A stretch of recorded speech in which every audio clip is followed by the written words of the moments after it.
I am Eyal from Bellator Israel Facebook page. I introduce you Mr. Scott Coker, the president of Bellator.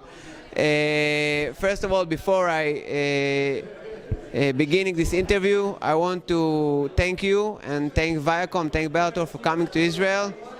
As a fan, it's a dream come true for me and for all the Bellator nation here in Israel. And to see the highest level of fighters here in Israel is a really great thing. Thank you.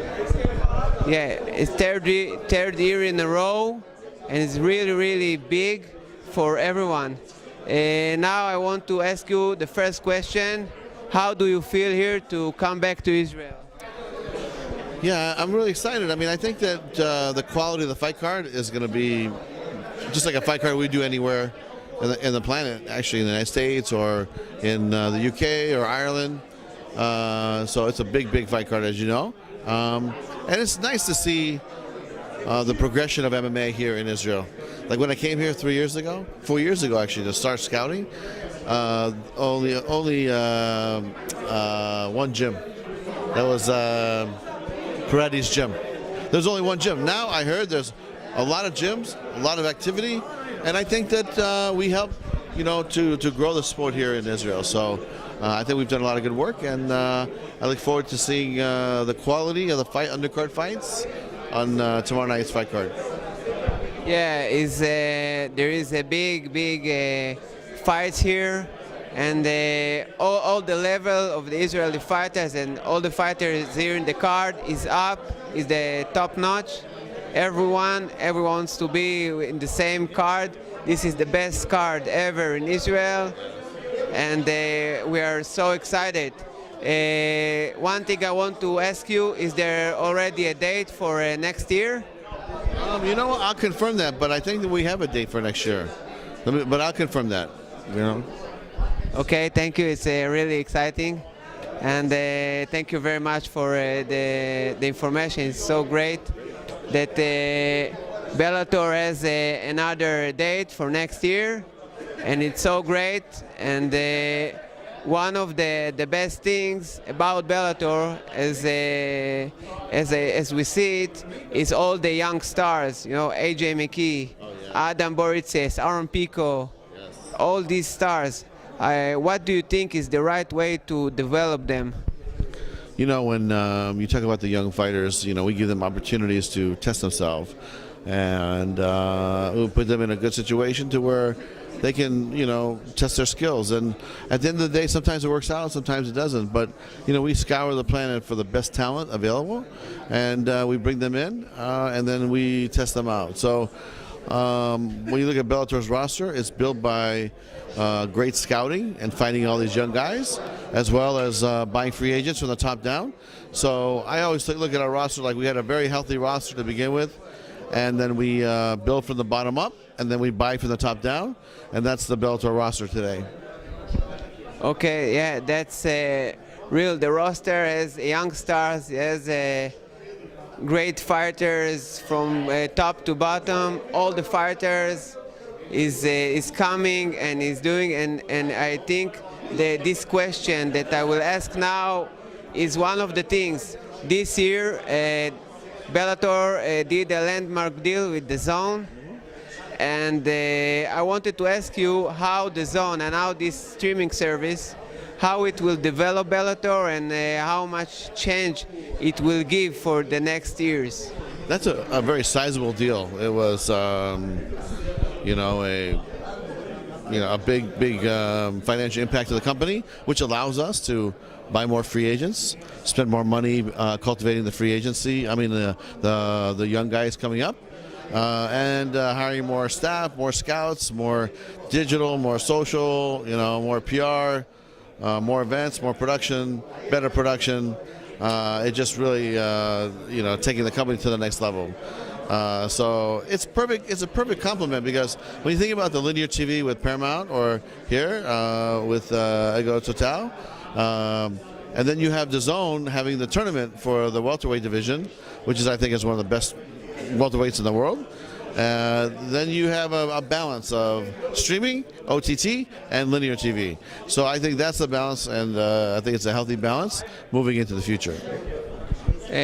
One of the best things and one of the huge things is Bellator in the last 2 years doing the Grand Prix. And the Grand Prix of the heavyweights was amazing. And in 26 in January is the big final, Fedor versus Bader. And it will be amazing. And now we started the welterweight Grand Prix. What do you think the Grand Prix tournaments and how it's built? What do you think is what it's adding to the Bellator brand and to the Bellator nation? You know, I love tournaments. I grew up watching tournaments, competing in tournaments. I work for K1, which is all tournaments. And I think people understand them because it's easy. It's single elimination. If you lose, you're out. If you win, you continue. If you're the champion at the end, then you make most of the prize money, and you'll become the champion or the tournament champion. So I think people understand it. And then when you look at our heavyweight tournament, it's 8 of the best heavyweights out there right now. Our welterweight tournament is 8 killers that we brought into the tournament. And we have, Roy McDonald's the best welterweight in the world. You have, T. Wood, who's my friend, but Rory beat T. Wood. So to me, Rory is number 1 until he gets beat. Yeah, it's tournaments is a real big deal, and everyone loves the tournaments of that Bellator doing. And I think it's one of the best things in MMA this year. It's really, really popular, and everyone watch, and they like the storyline and how you built it, and how we do it in Bellator. So it's very, very good. One of the things that I heard this last month, I heard about Bellator taking over Europe. Yes. There is a Bellator Europe now, based in the UK. I want to ask you if it's will be with Israel, or what will be there, and how is it different, or is with the Bellator the global? Yeah, we are going to put the Israel fight into the Western Europe series, and it's better for I think for the fighters here, because they'll be able to fight in all the events in Europe as well, and not just come to the United States once in a while like we've been doing. So we're going from 22 fights in America to doing 32 fights worldwide, so another 10 events. That just gives the opportunity for the fighters here to fight more often. It'll be in your time zone, which means that if we have a fight in London, you can air it here live. It's not going to be tape delay like we have a lot. Or you have to air it at 4 in the morning, 5 in the morning, watch the fights. I think people will appreciate us doing primetime events that they can air here in Israel. Okay, thank you very much. It's a really, really big information and very important to all Israeli fans and Israeli fighters and all the Israeli Bellator Nation community here in Israel. It's amazing. One of the biggest things is December 14, December 15. After so many years, you're coming back to Hawaii. Yes. It's a big cards. December 14 is Primus versus Chandler, yes. The big rematch that everyone, all the world is talking about. And then December 15 is the DAZN exclusive, yes. And Ilima-Lei McFarlane and Valerie Retorno, yes. I wanted. Don't forget, Loyola Machida will have his first fight in Bellator on the December 15th card, on the DAZN card. Yeah, it's amazing card, and of course the Grand Prix. You have Neiman Gracie and Ed Roos. Yes. I wanted to ask you, what is the significance of Bellator to coming to places they've never been before, or places they've been 10 years ago and now returning?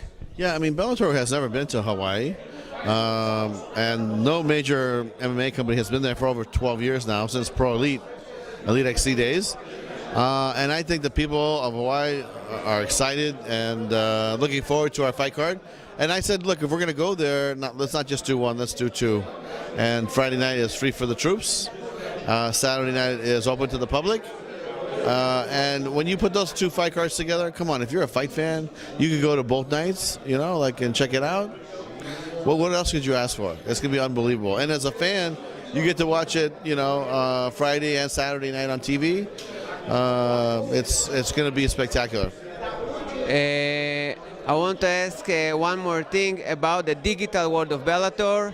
There is lots of improvements, a lot of growing in the Bellator digital. Yes. What is the future of the Bellator digital? Yes, I mean, we evaluated our digital social, platforms, and we said we could do a better job. We let some people go. We hired some more different staff, and they've been doing a great job. And so we're excited about that. We just crossed the 1 million mark on Instagram. And so that's a big number, right? And we're going to keep growing. And so I think that you'll see our digital spaces grow and grow and grow. I think over the last 3 or 4 months, it's improved like 25%. And we're going to take that into the next year. And we're going to spend a lot of money building our social platform footprint, as well as the digital pieces we've been coming out with, like the countdown shows, etc. They've been doing fantastic business. And one of the reasons why I'm here is we're going to go meet with the app company to take a look at our app, to see what we can do and what we can change, and got to continue to improve and continue to grow this company to stay on top. Okay. Is there anything else, anything more you want to say to all the Bellator nation here in Israel? Yeah, just, you know what, if you have a chance, come to the fights. It's going to be unbelievable fights tomorrow night. We're very happy to be here. It's been a lot of fun. We had a lot of friends and a lot of our new family for the Bellator Nation. I've seen this brand grow in the last 4 years, and it's exciting to see. And tomorrow night we'll have a great time to celebrate at the event. Okay, I want to thank you very much, Scott, for the interview. It's a real honor for me, and thank you very much. Thank you. Thank you.